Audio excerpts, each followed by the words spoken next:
দুইটার মধ্যে গাড়ি নিয়ে ঢুকছি, ঢুকে গাড়ি প্লেস করছি, মাল নামাইতেছি। তারা তিনজন হঠাৎ করে একটা মারুতি ভ্যান নিয়ে আইসে রাখতেছে, ড্রাইভার কাটা আয়ো গাড়ি তোড়ো, তাড়াতাড়ি চলো। যদি আমরা দাদা তো মাল নামাইতেছি, কাজ করতেছি, আমরা মালটা না নামে যেতে পারতাম না।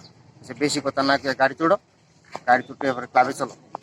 এই কথা কোয়ার পরে দুইজনে মানে ক্লাবের মধ্যে লয়ে গেছে, নিয়ে সেটা তার কাছে দাবি করতেছে আমরা দুর্গাপূজার 5 লাখ টাকা চাঁদা দিতে দিব, আর তাহলে তোমরা মালটা সবকিছু খালি করতে পারবা। আর নাইলে তখন আমরা বললাম যে আমরা তো করে লাভ হইতো না, আমরা ড্রাইভার মানুষ, আপনার মালিকটার লগে কথা কন, প্রয়োজন আপনার গাড়ি রাখা দেন, গাড়ির চাবিও রাখা দেন, মালিকটার লগে কথা কন, মালিক কথা বললে তারপরে আমরা লগে হয়। তারপরে আমরা মানে বেদরক ভাবে তারা মারধর করছে।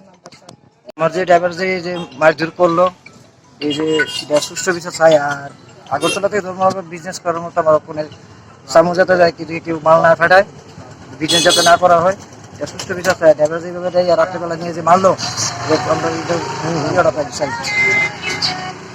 প্রতিশ্রুতি আমি আছি যে ধর্মনগর কোনো ব্যবসা করা যেত না, লাইন নেই এইভাবে কেমনি ব্যবসা করা যাইব, যদি মাল লুট পেয়ে জায়গা আছে কেমন